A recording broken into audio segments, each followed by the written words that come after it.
All right. Hey, everybody. So a couple of years ago, I'm doing consulting and some auditing and on-site training for one of our clients, and they got a lot of big benefit from it. And so I'm going back into that to share a very agnostic approach to the sales process framework that you can take whatever you want. It's you're a client of ours. I made this for everybody. So not just for a roofer, not just for a painter.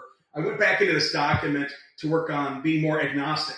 So if you're looking for a sales process framework, you don't have one, read through this. See if there's anything that you can do to take away and use the whole process. Doesn't matter to me. I just want to keep giving you benefits for being a client, being on our platform. So, most companies have sales processes in place.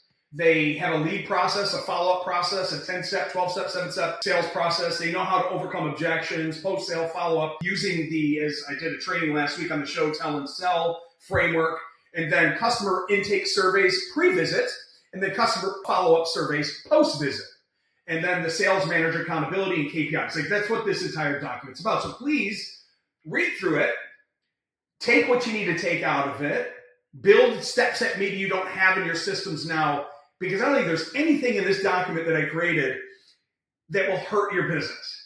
I don't say, use my process. I don't do that. I don't play that game. But what I do love that our clients, you, the contractor, do is take out stuff out of things that I'm sharing with you and say, wow, this could be very impactful. We don't have a post follow-up or review or refer or a long-term relationship on retaining growth. Getting to the yes, create the desire and the outcome, build trust, set the stage. You may have a lot of stuff in place, but read through this. See if there's anything in here that you can take away to add to what you're doing, from lead intake to pre-qualification to the in-home consultation and discovery. Do you have a survey process when you're building trust? If you don't, read through this. Check it out. I broke down the 10-step sales cycle from pre-appointment preparation, the intake, contact, rapport building, the needs and discovery, the walkthrough, the site inspection, presenting the solution, pricing and payment presentation. Of course, now we're talking about financing. Always, early, and often. And every single thing that you do, use financing to help make it affordable for your customers. Presenting price and payment options. Always use best, better, good. Always use good, better, best. Always offer a promo with a long-term monthly payment option. Or, hey, you can pay us cash, check, credit card, Bitcoin, horse and carriage. Doesn't matter. You have to do this stuff. How to handle obstacles and objections. I need to think about it, of course. Help me understand what specifically you need to think about. Did I miss anything in my presentation that's forcing you to think? Oh, you want to get estimates from other contractors? Fantastic. I can appreciate that. We can give you 3 right now. So maybe you don't have to spend your entire weekends waiting for contractors to show up. At least you can offer it. Best, better, and good. Good, best, better, right? We go over this training all the time. Closing the sale. Post-sale follow-up process. Do you have this? What do you do after your presentation? What automations do you have set? What emails? What looms? Like this is a loom. You should have looms in video following up. Hey, Mr. Smith, it's John with John's Roofing. Look, I'm just following up because you said you needed a day to think about this. It's my job to follow up. Have you made a decision? However you are connecting with your customers after your presentation is super important. Because follow-up is where your money is. People sometimes do need to think about it. It's okay. I'm going to be checking back in with you, though, Mr. Smith, because that's my job. I want to make sure that I've given you all the proper information so you can make a better buying decision. Our job isn't to sell you. It's to get a 5-star review from you. And in order to do that, here's how we're going to, and then insert, show you your dream outcome. I can't say that enough. Don't sell. Build relationships. Offer 5-star review. 5-star services. That's your real goal in doing this. Meeting the buyers where they want to be met. Customer intake survey. Primary goal of the project. Hey, are you looking to just update, refresh the appearance? Are you preparing to sell this home, or are you preparing to stay here for a long time? Would you like us just to build this roofing system out against future damage, deterioration? Or were you looking to put on a real roof that will last a long time because it's one of the things that is so costly in home improvement?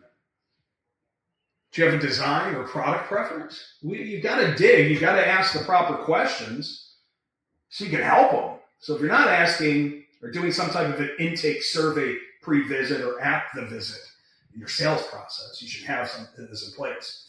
Another reason for the pre-intake and this survey process is the information that they give you is what you're going to close them on. Now, Mr. Smith, you had mentioned, that you were just looking to get a roof replacement. You tie it back and you say, well, we can do that, but we can also show you 3 different systems. We can show you best, better, and good, better, and best, and then let them make the buying decision. Because you have to tie this back down at the close.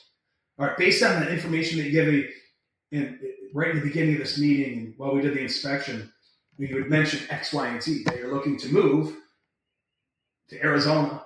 So you had mentioned that you just want to get this thing done so you can list the home, right?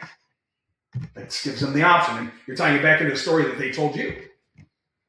Makes sense. If you walk through this thinking buy side and sell side, or sales pro side and customer side, it'll make sense to you because you also own a home that needs home improvements, an air conditioner, new garage door, siding, better gutters, better roofing system, a generator. It can be tied to anything.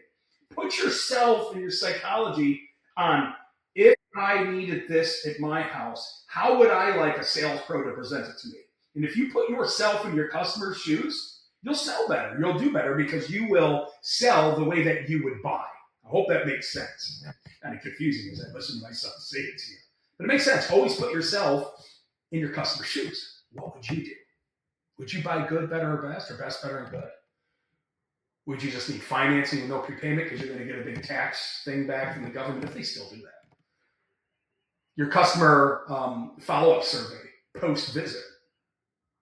Now, this is something the office should send out. So your owners out there and sales managers, you want to send some type of a survey and feedback on how your sales pros did. And as a sales pro, you want to act like they're going to rate me afterward. They're going to rate how well I did, how I presented the company, how I wanted to give a 5-star experience on everything. Project completion feedback, sales consultation feedback, overall experience and referral. Would you refer us to your family or friend? Oh my God. Yes. No, oh my God. Would you provide us a testimonial? Because it's super important for us to help other people. And because you went through this process of installing the fence, are you going to tell other people that we're a good fence contractor? Or did we only get a 1-star review from you and you're going to tell everybody to run? Now, you as an owner, a sales rep, or a sales pro, or a sales manager should go, that's important for us to know.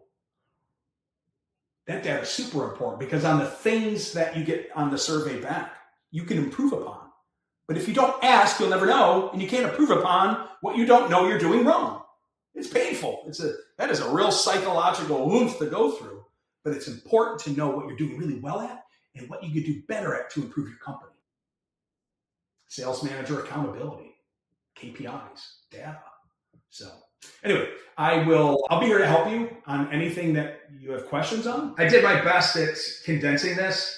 It was a 37-page document at first. It was very specific to this company that I was doing some consulting with and training in my private fly-in training program, it's called. But I wanted to make this a little shorter. And again, if you don't do all of this, it's fine. But at least I'm bringing something into this discussion on this that could benefit you if you're missing this part in your entire sales process. So this is a short version. This is 10 minutes of me yapping at you. I've also developed, partner up essentially with the best sales trainers, people like Rodney Webb and Chuck Toki and Adam Bensman and Tony Hody and even old guys like Rick Ross. I think Rick Ross will pass. But anyway, I built out a home improvement sales system, another training that's a lot longer than this. And I'm going to do it down in sections and sections and sections. And that is going to be launched as well. And I'll shove it over into school because it's something you're going to want to go back to. Have your new sales pros that come in, go through the document, take their time, and I'll be launching that as well. But this is just a short one here today to, get you thinking. I'll drop the PDF in here. And if you've got any questions, once again, I'm here to help. Have a blessed day, and we will talk to you soon.